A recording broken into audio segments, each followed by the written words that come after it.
Chers amis de l'océan, mesdames et messieurs, distingués invités, bonjour. Bonjour. Bonjour. Ah non, encore plus d'énergie. Bonjour. Bonjour. En tout cas, je suis très heureuse de vous retrouver aujourd'hui. Deuxième journée d'activité de Blue Invest Africa 2025, un événement prestigieux d'envergure internationale initié donc par l'Union européenne et qui est cette année porté en partenariat avec le gouvernement togolais. Après les Seychelles et le Kenya, le Togo est fier d'être le tout premier pays ouest-africain à accueillir cet événement. Justement hier, dans son discours officiel, le secrétaire général du gouvernement, le ministre Stanislas Baba, le rappelait et réitérait même l'engagement du gouvernement togolais auprès de l'Union européenne pour œuvrer ensemble pour un développement durable de l'économie bleue. Au cours de la journée d'hier, nous étions très heureux de découvrir donc ces projets ambitieux qui apportent des solutions pour justement appuyer les décideurs et les accompagner à la mise en œuvre de ces initiatives pour un développement durable de l'économie bleue. Tout en disant déjà félicitations à tous les entrepreneurs qui sont passés donc hier pour présenter le projet. Nous sommes encore heureux de retrouver aujourd'hui d'autres candidats que nous aurons à vous introduire d'un moment à l'autre. Mesdames et messieurs, pour vous qui nous suivez également en ligne, merci infiniment de nous rejoindre et n'oubliez surtout pas, pour nous qui sommes ici dans la salle également, pour nos posts sur les réseaux sociaux, de ne pas oublier d'intégrer également, de faire usage du hashtag Blue Invest Africa pour justement permettre à un grand nombre d'être informés de cette initiative qui se tient ici à Lomé, au Togo.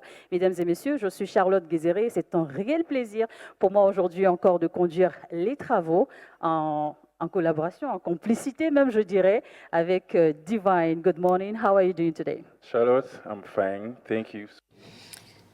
Merci Charlotte, je vais être super bien. Mesdames et messieurs, bonjour, je suis Azuma Dogbera. Je viens du Ghana. Vous pouvez aussi m'appeler. J'ai besoin d'une forte dose d'énergie. Vous pouvez m'appeler Monsieur Énergie. Alors nous allons faire une petite vérification. Je veux voir votre niveau d'énergie. Je dis Blue Invest Africa et vous me répondez Friends of the Ocean. Je dis BIA, vous dites voilà, on y va. Non, non, non, c'est pas ça. Le niveau est très faible. Friends of the Ocean. Voilà. Good. So yesterday we had an. Hier, nous avons passé du bon temps ensemble. Est-ce qu'on peut encore remercier, applaudir tous les pitchers d'hier? Est-ce qu'on peut encore acclamer ceux qui vont passer aujourd'hui?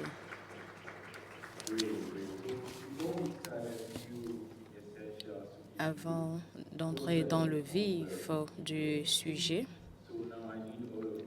j'aurais besoin de vous demander de mettre vos téléphones sur silence. Si vous avez besoin d'utiliser les salles d'eau, vous sortez. Il y a des salles d'eau, des toilettes à gauche et à droite. Merci.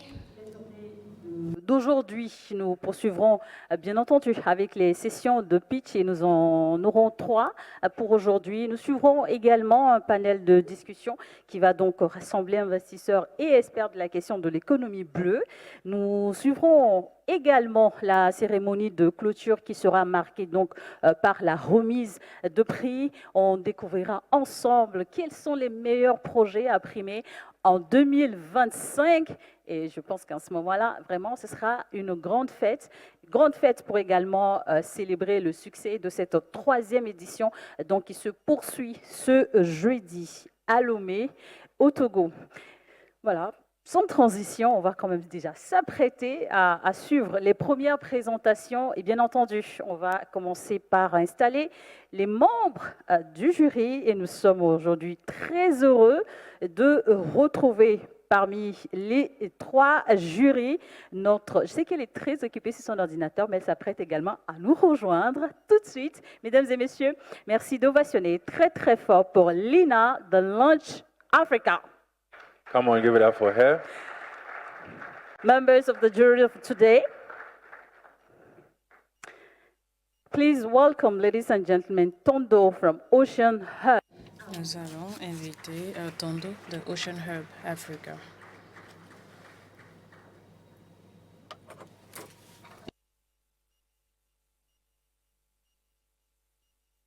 Madeleine de UNDP.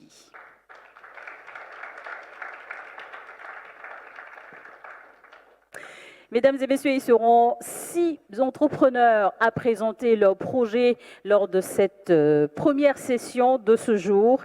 Merci d'accueillir ici et maintenant Kaltani from Nigeria. Come on, you can do better. Yes, please. Des ovations, merci d'ovationner, d'encourager. Et surtout, n'oubliez pas, à la fin de la présentation et des réponses aux membres du jury, le hashtag pour voter pour votre candidat. Merci et bonne session de pitch à toutes et à tous.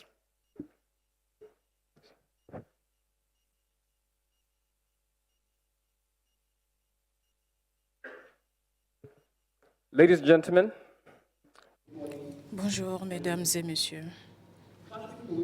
La pollution plastique est un fléau mondial.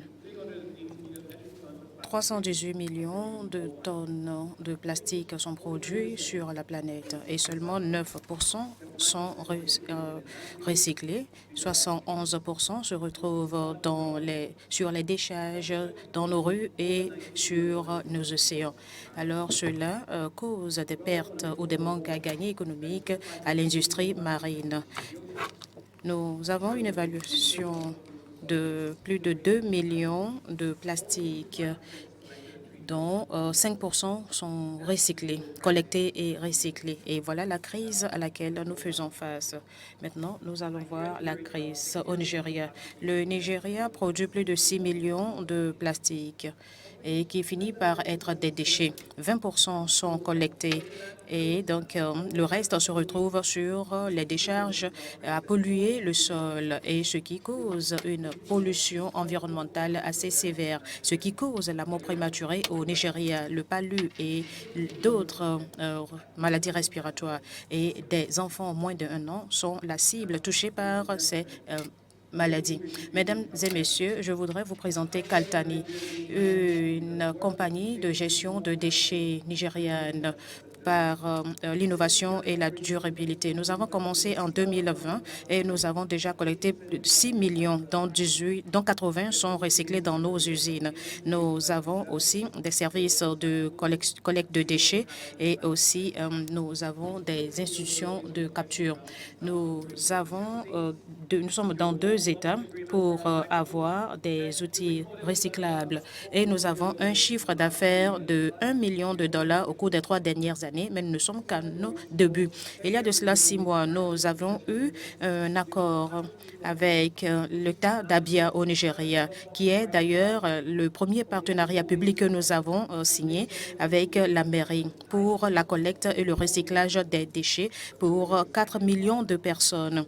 Donc, nous avons des décharges durables et des usines de transformation exhaustive de déchets qui comptent pour ce projet.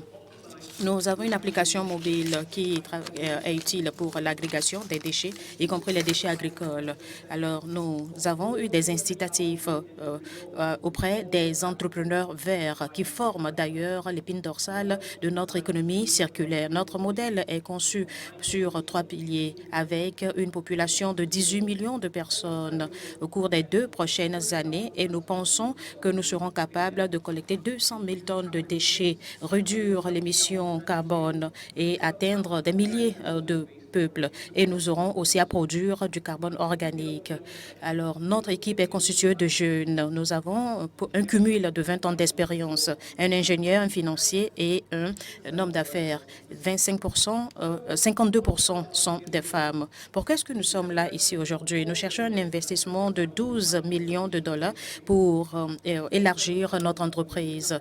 Donc, nous allons faire le CAPES et aussi d'autres charges administratives et logistiques. Mesdames et messieurs, dans un pays où les déchets recyclables sont estimés à 5 milliards de dollars, dont seulement 2% sont recyclés. Nous voyons un potentiel prometteur. Alors, nous voulons que vous vous joigniez à nous pour sauver la vie de ces enfants. La population nigériane fournit plus d'emplois verts à la jeunesse et sauver notre planète des dégâts tout en faisant des bénéfices. Je suis Elinaya et je suis le directeur de Kaltani. Je vous remercie de votre attention. Merci. Thank you, NEI. Merci beaucoup de votre présentation. Membre du jury, vous avez la parole. Une seule question par jury. Félicitations et merci pour cette présentation.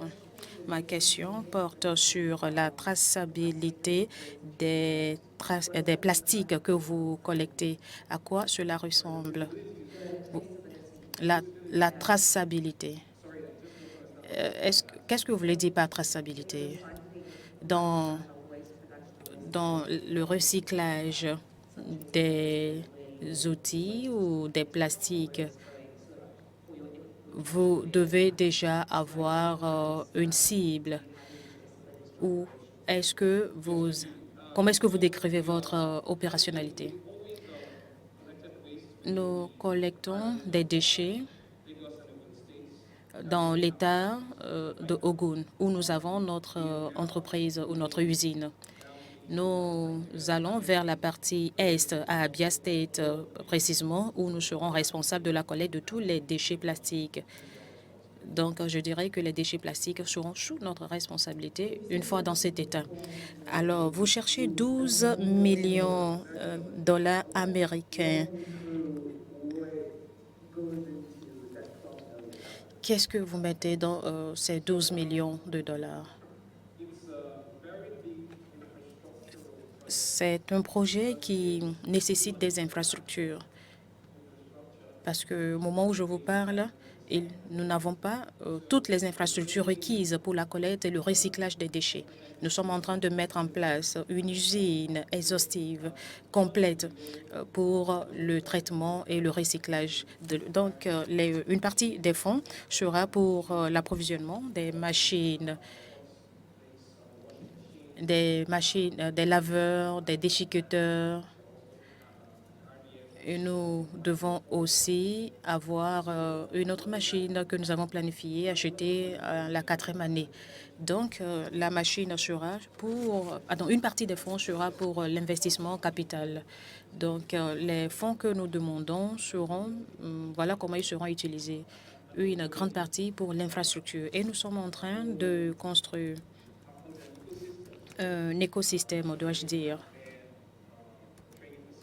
Parce que là, nous aurons des salles de formation où nous avons acheté déjà 150 hectares de terrain et nous allons mettre en place une usine digne de ce nom. Et nous aurons aussi une décharge et des points de collecte sur tout le territoire où les gens pourront amener les déchets. Et nous aurons également des camions bernes, camions collecteurs qui pourront aller dans la ville pour collecter les déchets. Merci beaucoup pour cette présentation. Ce fut un plaisir d'entendre dire que vous avez un accord concessionnaire avec le gouvernement. Ma question porte sur le montant ou la quantité des déchets que vous gérez comparé à la quantité de déchets disponibles sur le territoire nigérien. Et quelles sont vos projections? Disons que vous avez 12 millions tout de suite. Qu'allez-vous faire? Merci pour cette question. Au Nigeria, à l'heure actuelle, vous avez plus de 32 millions de déchets produits chaque année et plus de 6 millions de tonnes métriques de déchets plastiques. Donc, nous avons 6 millions de déchets plastiques sur un total de 32 millions de déchets. Alors, notre stratégie, tout de suite, est de mettre en place un centre opérationnel dans un État. Ça, c'est la première étape et nous l'avons franchi en signant un accord concessionnaire avec le gouvernement de Abia State. Nous aimerions repliquer ces accords concessionnaires dans les différents États. Donc, Anambra State, Imo State, River State, Cross River State, entre autres. Nous avons déjà eu des propositions avec deux de ces gouvernements et tout est sur de bonne voie. Et nous nous disons, d'ici l'année prochaine, tout sera signé. Oui, ce serait très ambitieux de dire que nous serons présents sur tout le Nigeria, mais nous aimerions quand même mettre à l'échelle nos activités. Une chose est sûre, au sud du Nigeria, nous avons prévu des centres opérationnels d'ici 10 ans. Nous serons opérationnels dans tout le sud du Nigeria parce que nous avons déjà eu une discussion avec les régions du centre-ouest, du centre-ouest.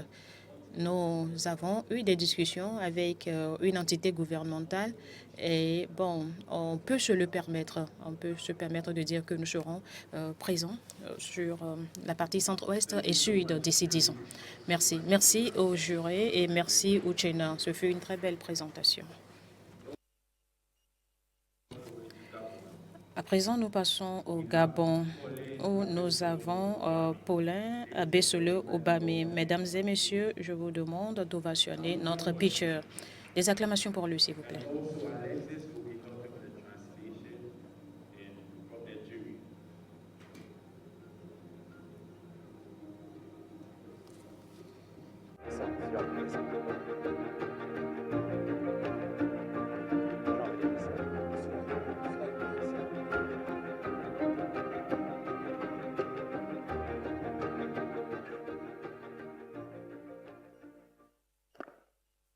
Bonjour à tout le monde.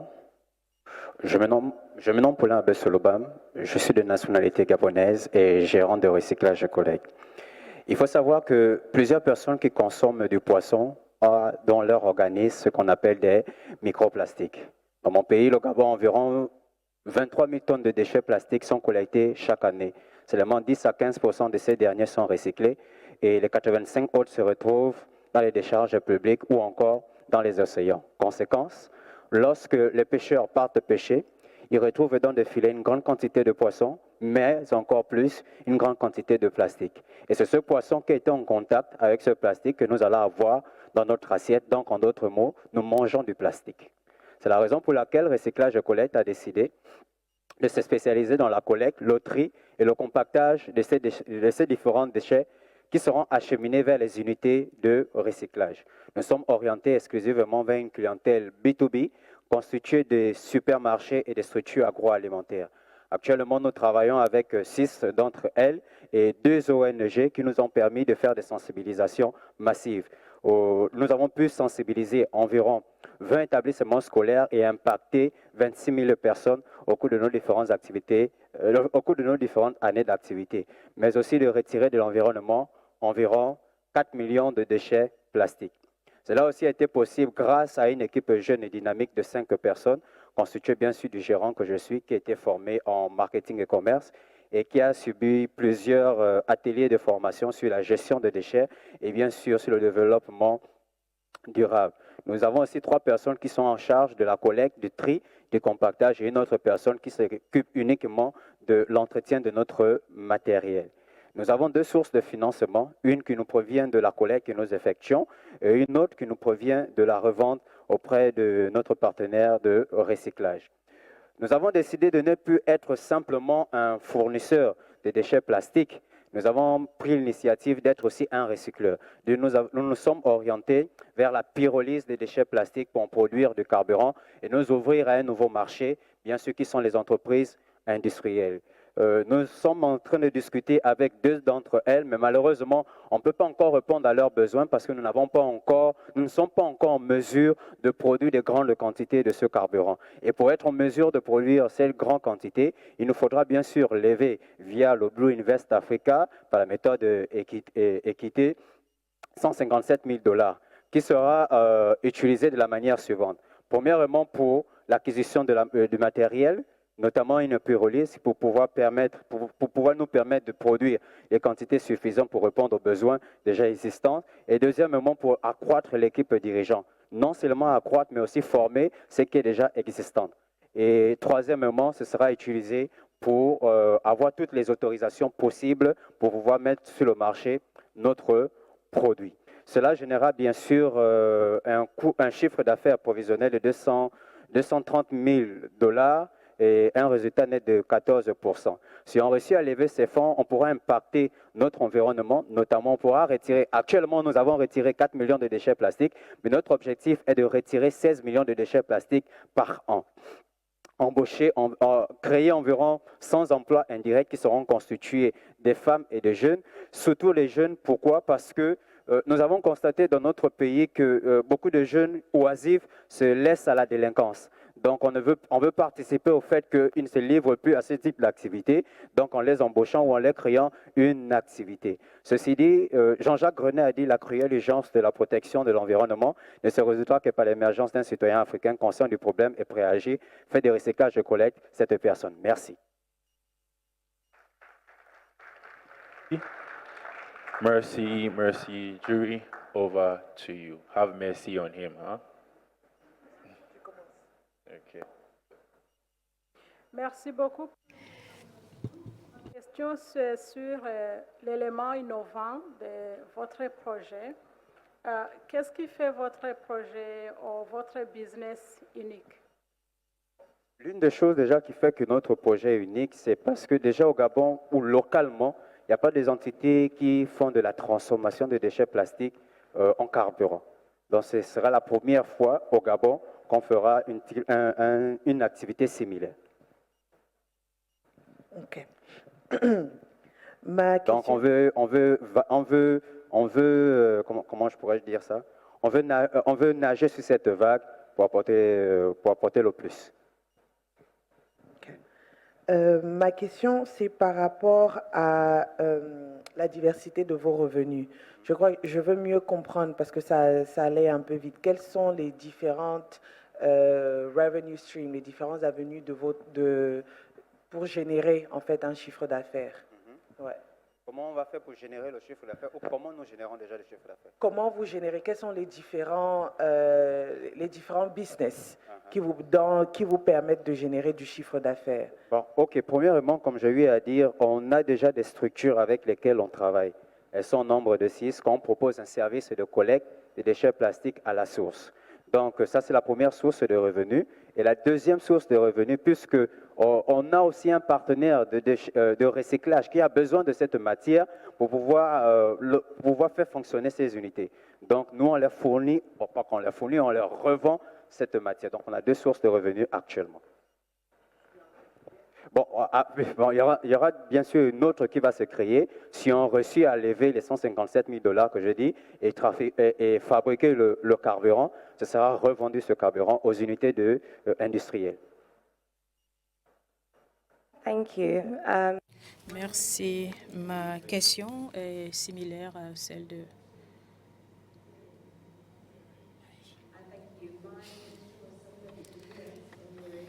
Ma question est similaire à celle de Lynn sur les sources de revenus. Je voudrais bien comprendre quelle est votre plus grande source de revenus et quelle est votre stratégie de mise à l'échelle.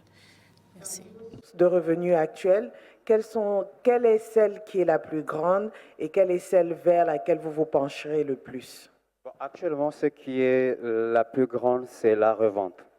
Mais malheureusement, on a une difficulté. C'est l'une des raisons qui a fait que nous orientons vers la transformation des déchets plastiques en carburant, c'est parce que notre partenaire, qui est l'unique entreprise de recyclage au Gabon, a décidé de faire la pluie et le beau temps, notamment en fermant ses activités et en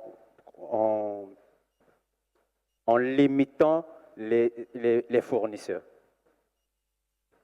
Okay, thank you so much. Merci, merci. Des acclamations pour lui. N'oubliez pas que vous aurez à voter pour votre pitcher favori. Donc, soyez très attentifs et apportez-leur votre soutien. Alors, pour les participants en ligne, continuez d'envoyer les émoticônes bleus dans les sections de discussion. Mesdames et messieurs, le pitcher suivant nous vient de la Tanzanie, Majum Bakarishingo.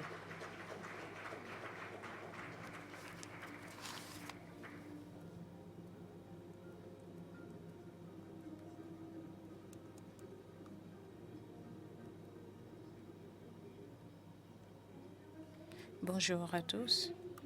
Je suis Bajuma Shinga. Je suis fondatrice de la gamme Cornis, une entreprise cosmétique pour les cheveux et la peau. Alors, l'idée me vient de ma sœur, paix à son âme.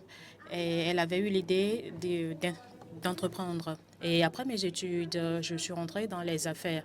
Et pour moi, c'est d'avoir des produits capillaires et des produits dermatologiques durables. Quand je vais au supermarché ou dans les petites boutiques, dans les grandes surfaces, dans les beautés de produits de beauté, vous trouvez différentes marques et vous trouvez déjà une liste interminable de produits chimiques.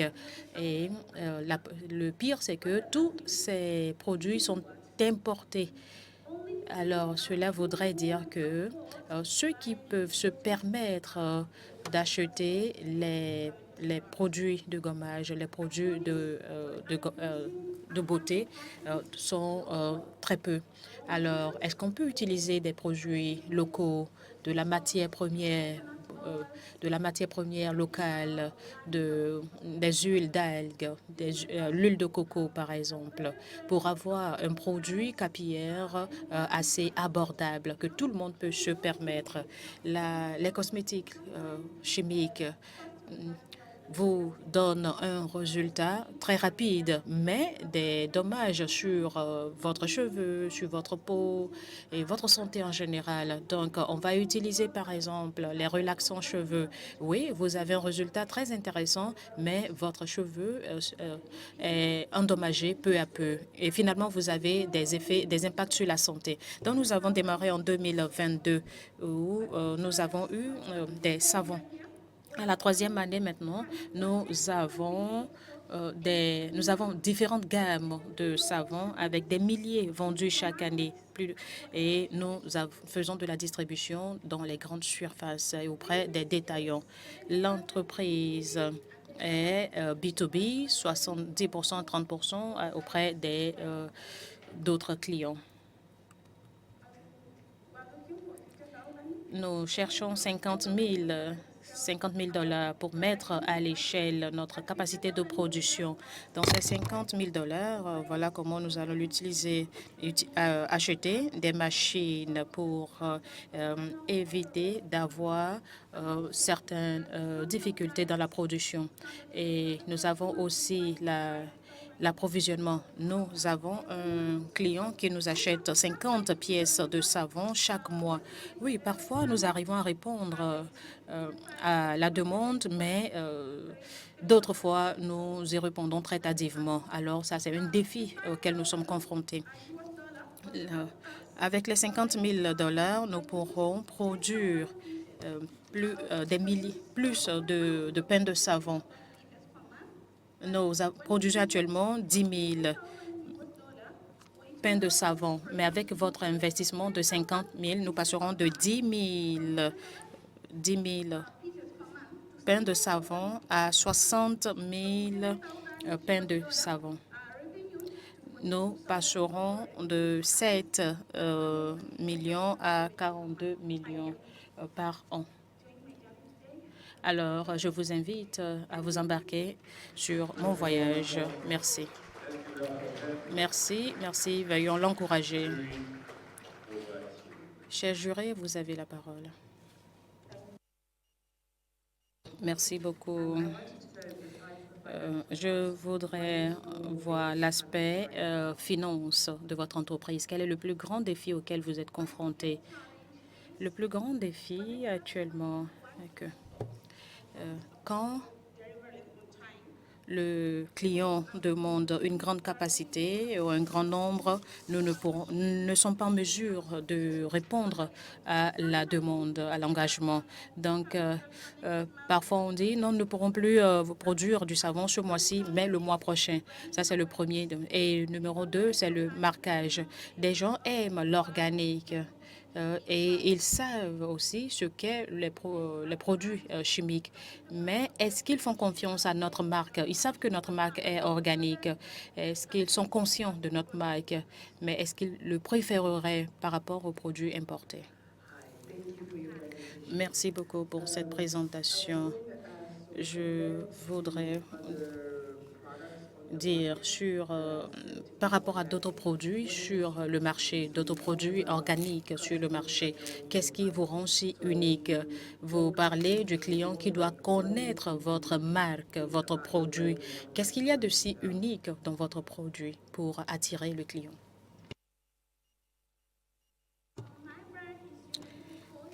Notre marque est unique. Elle est organique, elle est bio. Et elle est abordable. Quand je dis abordable, parce que nous utilisons la matière première locale. Nous n'importons pas de matière première.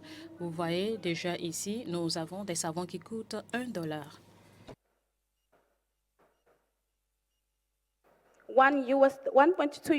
Des savons qui coûtent $1,2. Alors vous voyez déjà que le prix est abordable comparé à d'autres marques. Merci pour cette présentation.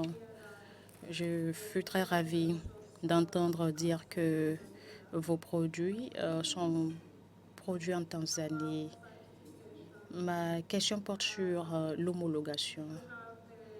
Est-ce que vous avez une homologation du gouvernement d'abord et d'autres entités internationales sur les savons organiques que vous produisez? En fait, je m'inquiète pour les normes de production et comment mettre à l'échelle votre entreprise également. C'est mon inquiétude.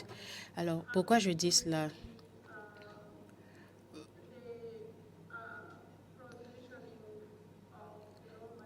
L'approvisionnement des matières premières dans votre ville, pour votre entreprise, est-ce que les algues seront disponibles toujours en Tanzanie en cette quantité? Aujourd'hui, vous produisez en faible quantité. Si vous devez mettre à l'échelle, est-ce que vous pensez avoir assez d'algues?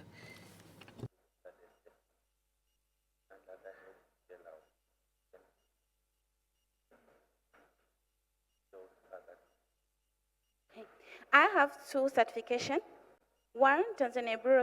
J'ai deux homologations TBS et en novembre prochain, j'aurai une homologation d'une autre entité. Donc, j'ai déjà tout fait, j'attends seulement la recevoir. Alors, pour les algues que nous achetons auprès des collecteurs locaux, ce n'est pas seulement en Tanzanie. Donc, ils ont 100 kilos d'algues chaque semaine. C'est seulement 90% qui sont utilisables en termes de qualité. Donc, c'est pas seulement auprès des Tanzaniens, mais aussi d'autres entités. Donc, nous avons 3 régions, Tanga, Boutwala, Zanzibar, qui ont des algues, qui font la culture des algues. Donc, nous n'avons pas de problème en approvisionnement de matières premières. Merci beaucoup au juré. Merci à Majuma. Des acclamations pour elle. Des acclamations pour elle.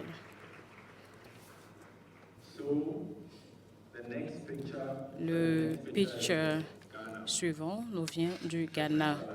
Ça, c'est mon compatriote. Mesdames et messieurs, Accueillons Samuel Kumi Chao.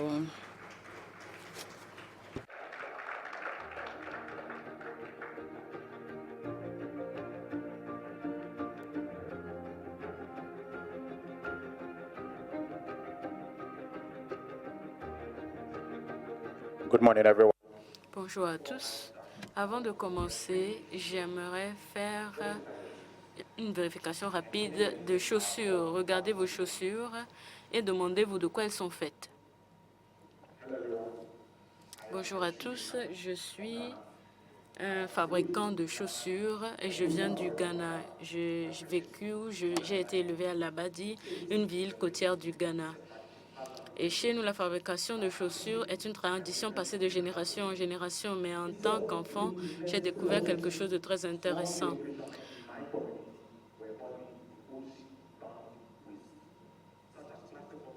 Et la plupart des pêcheurs de ma communauté avaient vraiment du mal à gérer ou à profiter de la mer à cause des déchets.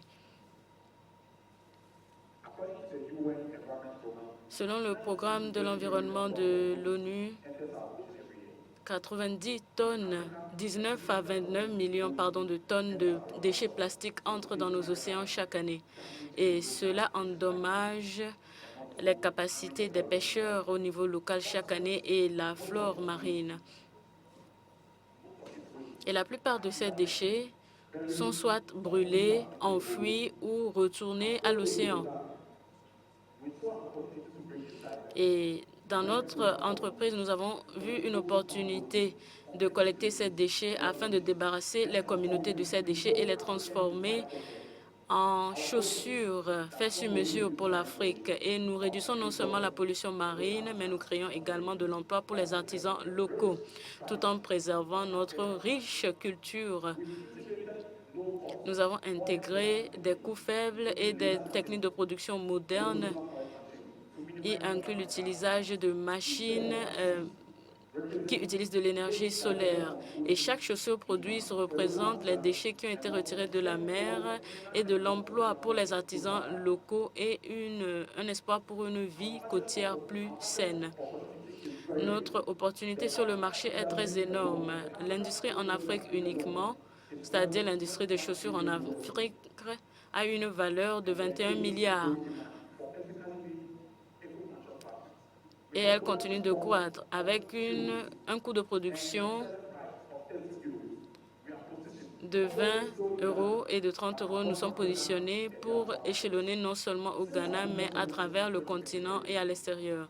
Depuis 2023, où nous avons commencé, nous avons déjà utilisé 20 tonnes de déchets côtiers. Nous avons formé des sociétés qui ont été marginalisées. Et nous avons fait la production au niveau national et international. Nous avons généré plus de 20 000 € en revenus. Et nous sommes très concentrés sur les ODD 4, 5, 13 et 14. Et nous avons excédé la demande au niveau mondial. Et nous voulons un financement de 100 000 €.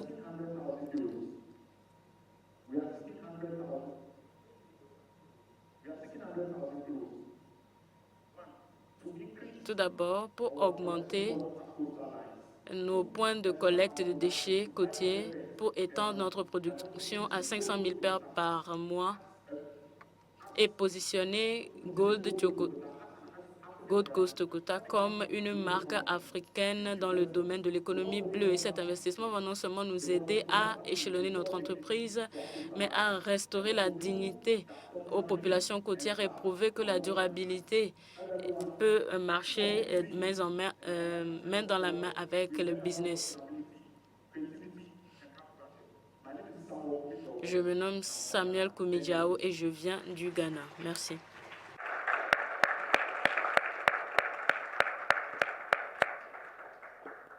Thank you so much. Merci beaucoup. J'ai vraiment aimé comment vous avez démontré, vous avez basé votre présentation sur de bonnes données. Votre présentation était très informative. J'ai une question par rapport au partenariat. Vous faites beaucoup et vous demandez un investissement. Est-ce que vous avez des partenaires nationaux et internationaux? Et comment est-ce que l'investissement que vous demandez vous aidera à faire progresser le business et à créer plus de partenariats? Merci pour votre question. Il y a plusieurs niveaux dans ce travail d'entrepreneur que nous faisons. Donc, pendant la première année, nous avons parlé de production. Ensuite, nous sommes passés au niveau 2 où nous parlons de distribution. Si vous regardez l'écran, voilà les endroits clés où nous nous retrouvons en Afrique. Nous sommes en Côte d'Ivoire, en Afrique du Sud, à Kigali et au Ghana. Et nous avons 6 entreprises avec lesquelles nous pouvons entrer en partenariat. Par exemple, lorsqu'on parle de Uber, Uber n'est pas propriétaire des véhicules qu'ils utilisent, mais ils ont uniquement créé la plateforme. Vous venez du Rwanda, n'est-ce pas? Donc, à chaque fois que vous faites une vente, par exemple, dans votre pays, en notre nom, nous partageons le profit avec vous. À Gotokotoa, nous créons un écosystème où nous sommes une entreprise de recyclage. Nous avons commencé quelque part, nous voulons transiter maintenant vers une entreprise qui est clé dans le domaine de l'économie bleue. Merci pour votre présentation qui contient beaucoup de bonnes informations. Je suis intéressée par votre coût de production.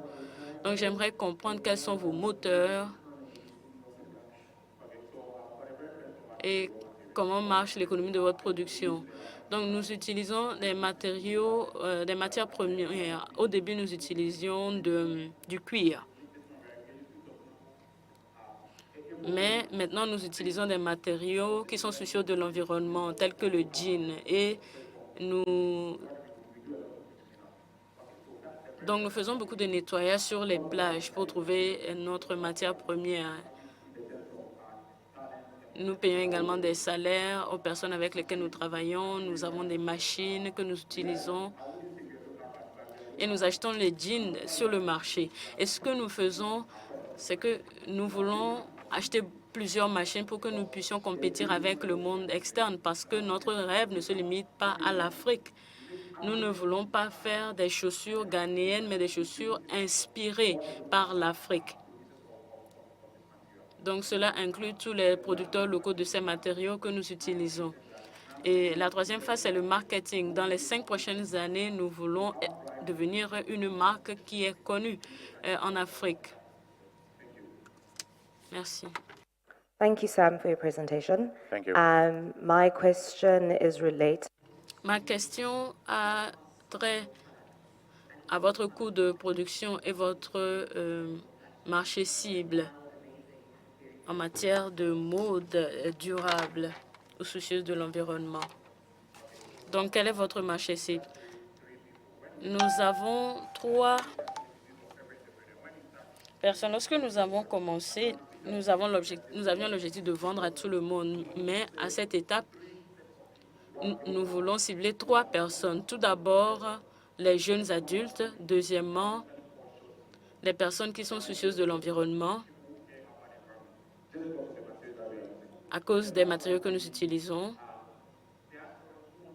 Et troisièmement, notre cible est également les membres de la diaspora qui veulent investir sur le continent. Je me nomme Samuel Koumidjiao et j'ai l'inspiration de partager notre héritage à travers la fabrication de chaussures.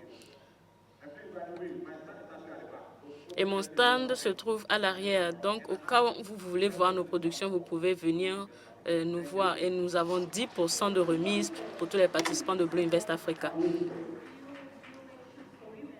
Avant de partir, est-ce que vous fabriquez des chaussures pour des femmes également? Oui, nous fabriquons des chaussures pour des femmes. Et cette chaussure que je tiens, c'est une chaussure pour les femmes. Et cette chaussure contient 30% de plastique. Et au Togo et au Ghana, nous parlons de sachets plastiques. Donc, ça a été fabriqué à 30% à base de sachets plastiques. Donc, merci beaucoup. Oui, veuillez applaudir Samuel, encore une fois. Maintenant, nous allons passer au présentateur suivant, qui nous vient de la Zambie. Souhaitez la bienvenue à Moutale de Yaka Investment Limited.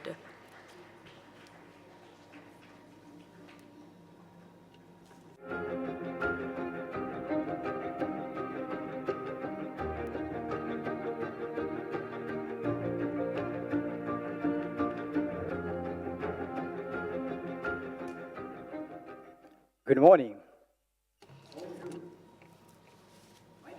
Bonjour, je suis Chiva Mentalia, je suis le directeur de Yaka Investment Limited. J'ai une question pour vous. Est-ce que vous connaissez Waste. les déchets les plus croissants au monde? Ce sont les déchets électroniques. En 2022, il a été estimé que les déchets électroniques ont été produits à valeur de 62 millions de tonnes, ce qui démontre une augmentation de 82%. Et c'est vraiment inquiétant, n'est-ce pas? Mais ce qui est surprenant, c'est que nous sommes seulement à 62% en matière de recyclage. En Zambie, dans mon pays par exemple, il a été démontré que la Zambie produit 138 000 tonnes de déchets électroniques. Mais la Zambie n'a pas d'usine de recyclage de déchets électroniques. Mesdames et messieurs, je vous présente la première centrale de recyclage de déchets électroniques en Zambie. Et nous opérons à 2 tonnes par heure. Et nous utilisons seulement les vibrations et l'eau dans notre processus de recyclage. Donc, nous avons une machine pour écraser ces déchets électroniques et lorsque nous faisons une fois que cela est fait, nous récupérons donc du cuivre. Et plusieurs kilos de cuivre sont récupérés et vendus. Et notre marché est très énorme parce que nous considérons avoir 38 000 dollars pour un marché de 5 millions de dollars US. Et nous espérons pouvoir entrer en collaboration avec plusieurs entreprises de télécommunications sur le marché. Et certaines entreprises arrivent à travailler avec nous. Lorsque ces déchets électroniques sont délaissés, ils se retrouvent dans les rivières et éventuellement dans les océans, les fleuves et les océans. Donc, il faut comprendre que personne ne peut boire de l'eau qui a été empoisonnée par les déchets électroniques ou que les poissons ne peuvent pas vivre dans les cours d'eau si ces eaux sont affectées par les déchets électroniques. Je suis ingénieur chimiste et j'ai plusieurs années d'expérience. Et j'ai également plus de 5 ans d'expérience en tant qu'ingénieur civil et plus de 10 ans d'expérience en tant que mécanicien, ingénieur mécanique. Nous avons également notre responsable de la publicité qui est également expert en la matière et nous voulons un investissement de 100 000 dollars US pour pouvoir créer un système de backup solaire afin de continuer à gérer ces déchets électroniques. Donc, rejoignez notre équipe pour nous assurer que la vie aquatique n'est pas affectée par nos téléphones et par nos appareils électroniques. Et je suis sûre que chacun d'entre vous a un appareil mobile dans sa main. Mais pensez-y, lorsque cet appareil ne sera plus utile, où est-ce qu'il va se retrouver? Est-ce qu'il va se retrouver dans l'océan ou sera-t-il collecté par des gens soucieux de l'environnement comme nous pour être transformé en minéraux et matériaux utiles? Donc, joignez-vous à nous pour vous assurer que dans vos pays, on puisse collecter des déchets, mais les recycler également. Et nous sommes là pour vous soutenir à établir ce même système dans vos pays. Nous avons déjà commencé en Zambie. Votre pays peut être le pays suivant. Nous recherchons des collaborations dans les diverses villes en Afrique pour que nous puissions mieux gérer nos déchets électroniques pour un meilleur futur. Merci beaucoup. Thank you so much for your presentation and congratulations. Thank you. Merci beaucoup pour votre présentation et félicitations. Ma question a à voir avec le suivi de votre impact. Il y a tellement de composantes. Quand il s'agit de déchets électroniques, vous avez mentionné quelques-uns. Est-ce que vous arrivez à suivre votre impact ou avez-vous des plans de le faire pour suivre les composantes majeures de ce système en matière de leur impact sur les fleuves et les océans? Merci pour la question. Nous utilisons notre équipe de technologie pour différencier les diverses composantes dans les objets électroniques. Donc, cela nous aide à comprendre quels matériaux peuvent être réparés. Nous considérons également la réparation pour que ces déchets-là puissent être retournés dans le système. Et nous essayons de différencier donc ceux qui doivent être écrasés et retransformés. Donc, nous utilisons la densité pour séparer, les différencier les matériaux. Et nous séparons également le plastique pour les utiliser pour d'autres objectifs. Donc, notre équipe de technologie a pu établir les divers types de matériaux et faire la différenciation. Donc, cela nous aide à décider quel type de matériaux peuvent être réparés ou transformés, récupérés, etc. Merci beaucoup. Ma question a à voir avec la viabilité de votre business. L'un de vos modèles de revenus que vous avez mentionné, c'est la collecte des objets électroniques. Donc, est-ce que vous avez une souscription par an? Est-ce que c'est par tonne? Comment est-ce que vous trouvez vos clients? Donc, nous avons une politique gouvernementale qui exige que toutes les entreprises doivent s'assurer de décharger leurs déchets électroniques seulement à des points désignés. Donc, il y a des entreprises qui ne font que collecter, ne recyclent pas, mais qui exportent leurs déchets. Mais pour nous, nous faisons le recyclage localement parce que cela nous permet donc de convertir plus de 5 000 tonnes. Donc, chaque organisation a l'obligation de disposer de ces déchets électroniques en utilisant une organisation approuvée telle que la nôtre. Donc, pendant que nous recherchons des clients dans ces organisations, ils ont également l'obligation de venir vers nous pour disposer de leurs déchets électroniques. Donc, est-ce qu'ils paient à chaque fois qu'ils utilisent vos services ou est-ce qu'il y a un contrat sur le long terme qui est établi? Oui, il y a un contrat sur le long terme. Et en ce moment, nous avons déjà 3 contrats qui sont établis. Et nous avons un pourcentage de 20% sur le marché qui représente plus de 1000 tonnes. Merci pour votre présentation. Donc, vous recherchez 100 000 € pour étendre votre business. Donc, j'aimerais savoir si vous travaillez déjà avec les entreprises que vous avez mentionnées et qui font la collecte de ces déchets, l'exportation. Quelles sont vos projections futures? Est-ce que vous allez entrer en partenariat avec ces entreprises pour vous aider ou les aider dans la gestion des déchets en Zambie? Tout d'abord, ce sont des compétiteurs. Donc, nous essayons de voir comment nous pouvons profiter l'un de l'autre et nous essayons de voir les coûts qui sont impliqués dans l'importation et la vente s'ils devraient nous vendre leurs déchets.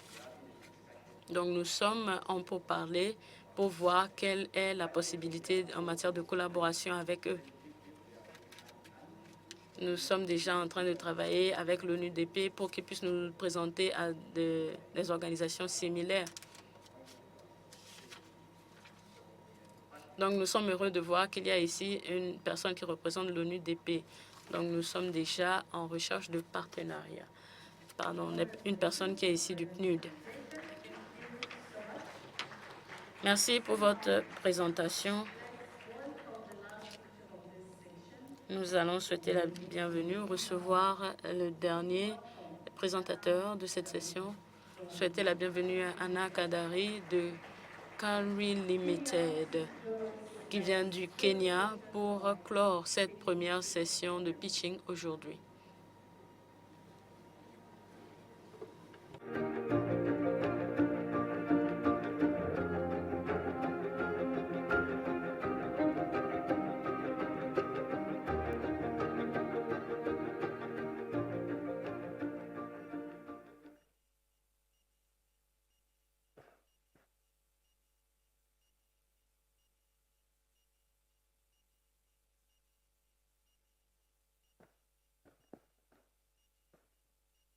Good morning.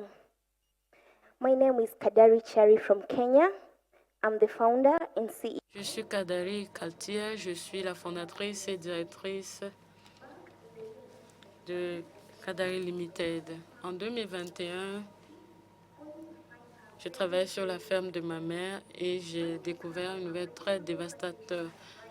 Un hectare de ces cultures avait été dévasté à cause de la déforestation, de la contamination de l'eau et du changement climatique. Et pour empirer la situation, les pêcheurs de la société et de la communauté n'arrivaient plus à pêcher parce que l'eau était contaminée. Et en plus de cela, la rivière dégageait une mauvaise odeur. Et cela peut être attribué à 20% changement climatique. Et si ça continue, nous allons perdre beaucoup de ressources de revenus et nous retrouver dans un état de précarité. Mesdames et messieurs, lorsqu'on parle de l'économie bleue, on pense à la durabilité et au confort. Mais comment cela pourrait être possible si nous continuons sur la même lancée?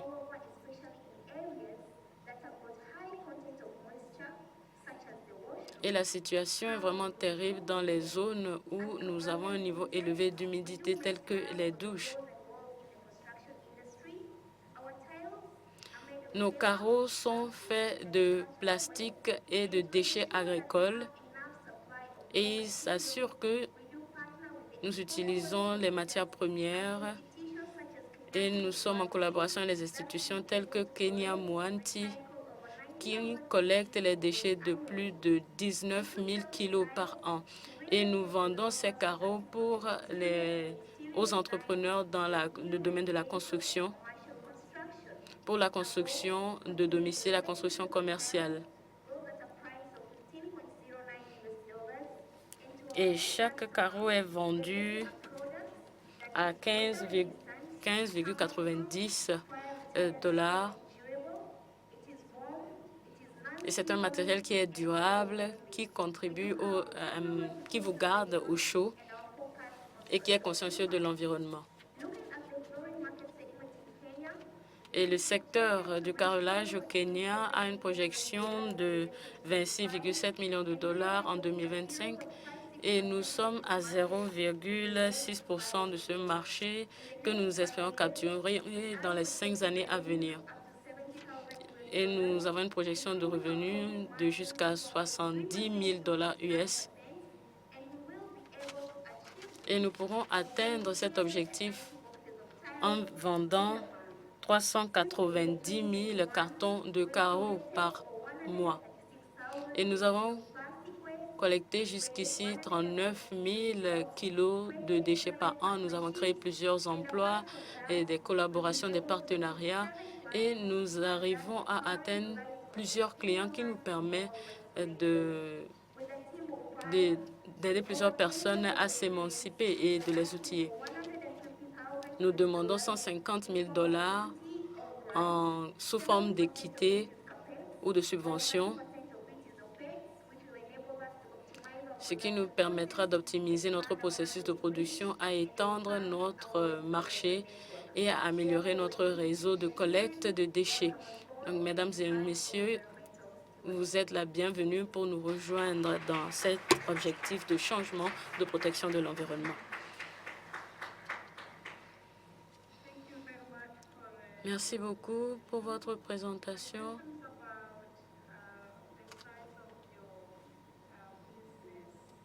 Ma question concerne la taille de votre business comparée à la quantité de déchets qui est produite au Kenya. Je me demande, dans vos partenariats, est-ce que vous avez des plantes ou des centrales de transformation du déchet? Et quelles sont les plateformes que vous utilisez en matière de partenariat?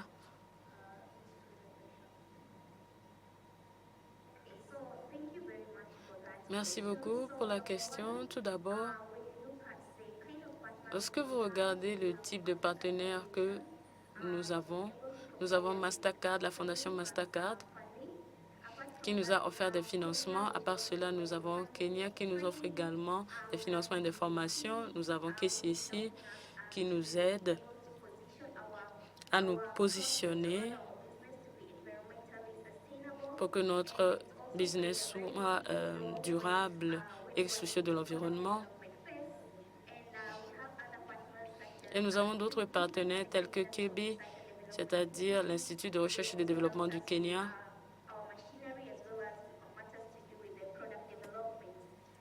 Et ils nous aident également en matière de développement de produits avec les machines nécessaires. Donc nous sommes en phase de production et c'est pour cela que nous demandons plus d'investissement.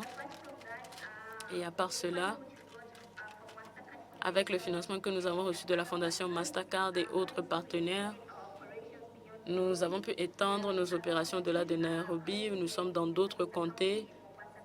Nous sommes à Mombasa et dans une autre contrée du pays.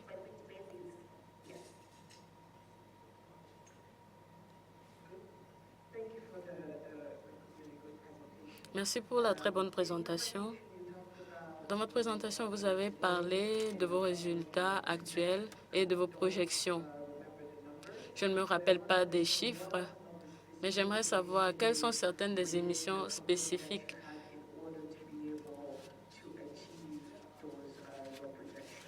ou des systèmes que vous avez mis en place pour atteindre vos objectifs, vos projections. Vous avez parlé de vos revenus actuels et de vos projections, n'est-ce pas? Donc, j'aimerais comprendre, à part le financement que vous recherchez, quelles sont les initiatives et les processus que vous avez en place au sein de votre entreprise afin d'atteindre vos objectifs, vos projections? Merci. Tout d'abord,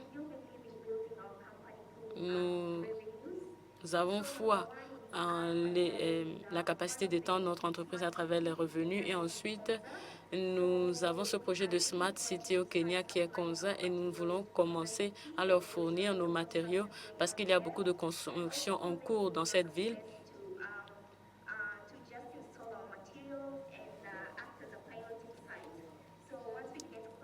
Donc, une fois que nous aurons des clients, nous pouvons les amener à Konza City et ils pourront voir comment le matériel est utilisé sur le terrain. L'Université de Kenyatta nous a également offert une plateforme où nous pouvons utiliser nos matériels sur un site pilote pour pouvoir pour ramener plus de clients. Donc, nous ne nous concentrons pas trop sur les investissements que nous pouvons recevoir d'autres organisations. Merci beaucoup pour votre présentation. Ma question a trait à votre compétition sur le marché. Qu'en est-il?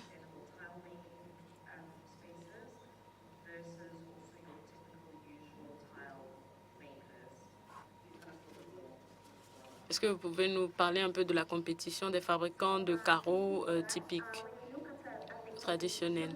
Donc, lorsque vous regardez la compétition,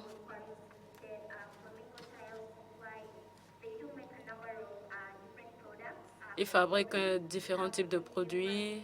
Nous avons plusieurs types de carreaux faits de granit, etc.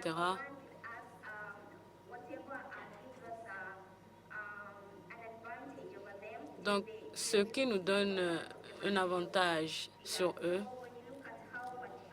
c'est le type de matériaux que nous utilisons et comment nous trouvons ces matériaux. Nos matériaux peuvent durer pendant 25 ans. Vous pouvez essayer de les casser, ils ne se cassent pas facilement. Et nos carreaux ont cette apparence boisée. Et vous ne pouvez pas obtenir cela lorsqu'on utilise les matériaux traditionnels. Et nos carreaux sont résistants à l'eau et ils sont supérieurs aux autres types de carreaux qu'on trouve sur le marché. J'avais une question sur les prix, mais je vais laisser passer. Je suis heureux que vous ne lui ayez pas posé cette question. Applaudissons là, s'il vous plaît. Donc, nous passons maintenant à ma partie préférée où vous allez voter, sortir vos téléphones. Scannez le code QR, donc il s'affiche à l'écran et vous votez pour votre candidat favori. Yeah, vote for your favorite picture. This session was reinventing waste for ocean protection. Cette session portait sur la réutilisation des déchets maritimes.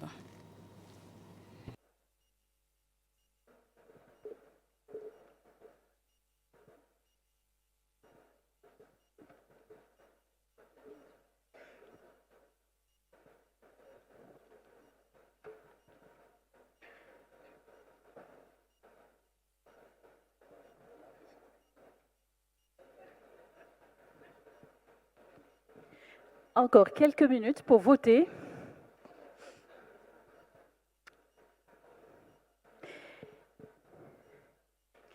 Si vous nous rejoignez en ligne, nous sommes au deuxième jour d'activité de Blue Invest Africa Togo 2025, la troisième édition qui se poursuit ici même à l'hôtel du 2 février à Lomé au Togo.